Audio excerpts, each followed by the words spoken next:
5 days ago, terrorists from Hamas attacked Israel. They murdered and raped civilians. They executed the elderly at bus stops. They took babies and Holocaust survivors as hostages. And they massacred young people at a festival. They may, it emerged last night, have even beheaded babies in one village. More than 1,200 Israelis are now believed to have died. And this brutal attack has dragged Israel into war. Israel had every right to respond with force, as it's done.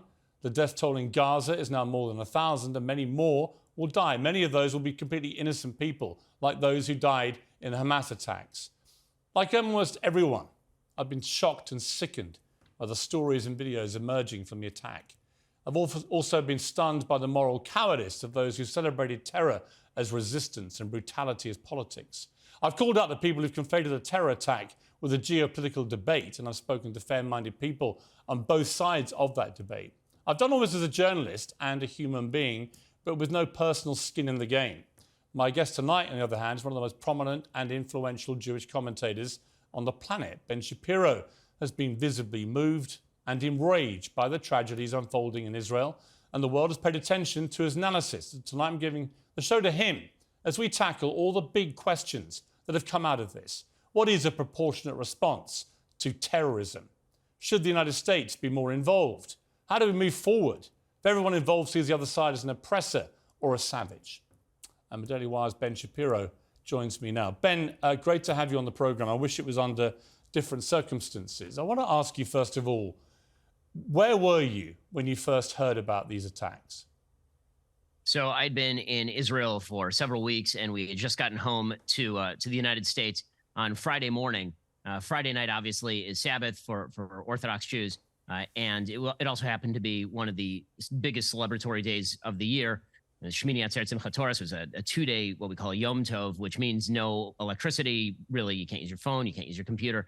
My security team showed up at synagogue on Saturday morning and started informing me of what had happened. And then news was kind of bleeding throughout the day.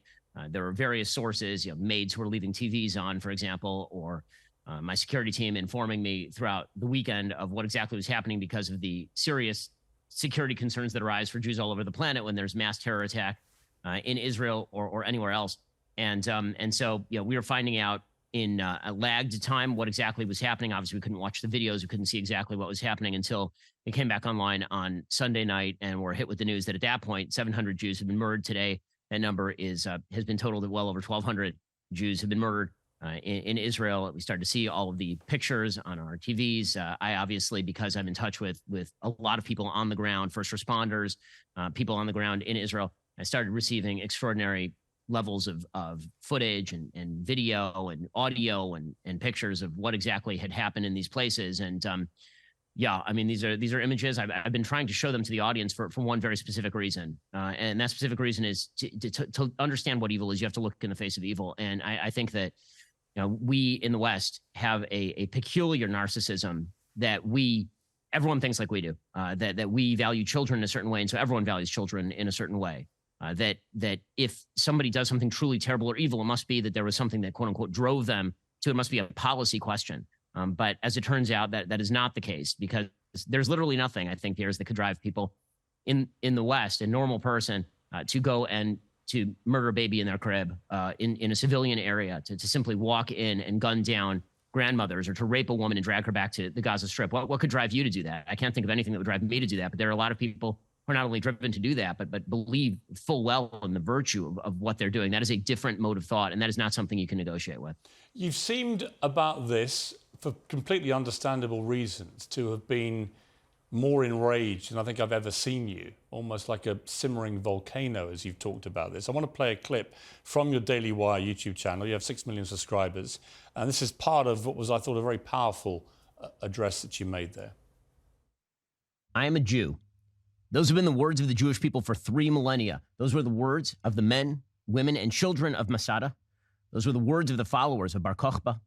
Those were the words of Jews in Granada in 1066 and the Rhineland in 1096, and Khmelnytsky from 1648 to 1657, and Kishinev in 1903, and Hebron in 1929. Those were the words of Jews in Auschwitz and Treblinka. Those were the last words of Daniel Pearl. And those are my words too. They're the words of my parents, the words of my wife, my children.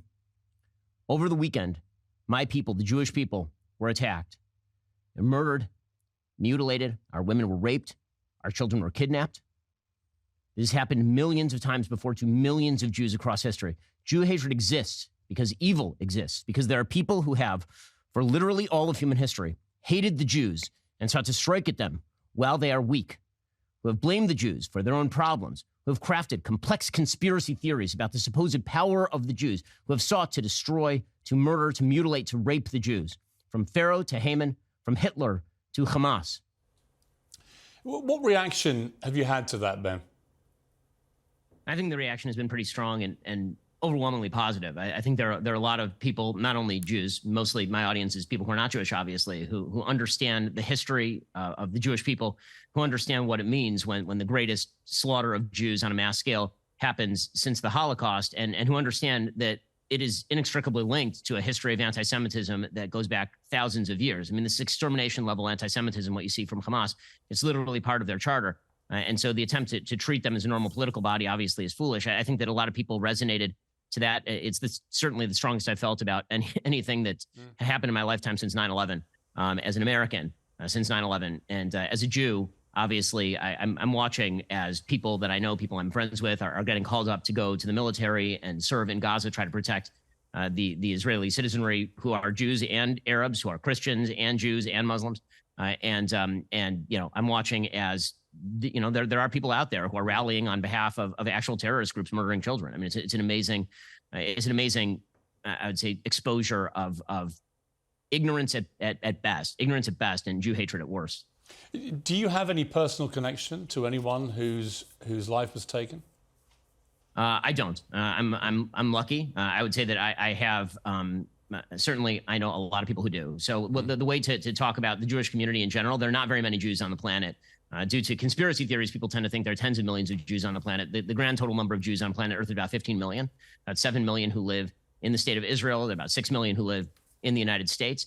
And what that means is that in general society, you think, 7 degrees of Kevin Bacon. With 7 degrees of connection, you can find anyone. Among Jews, that's one. That number is one. So I certainly know an enormous number of people who have had people who are kidnapped, who've had people who are murdered. I certainly know personally an enormous number of people who are on the ground right now. I know Americans who are in Israel with me who decided to stay over the last day of the Yom Tov, over the holiday, and ended up basically getting stuck there because the airport was shut down because of rocket attacks. And when the call went out to everybody with medical training to show up to help, I know American doctors who showed up at the Gaza border to simply set up triage stations and help people out. So, I mean, it's a very small community. It's a very close-knit community, obviously.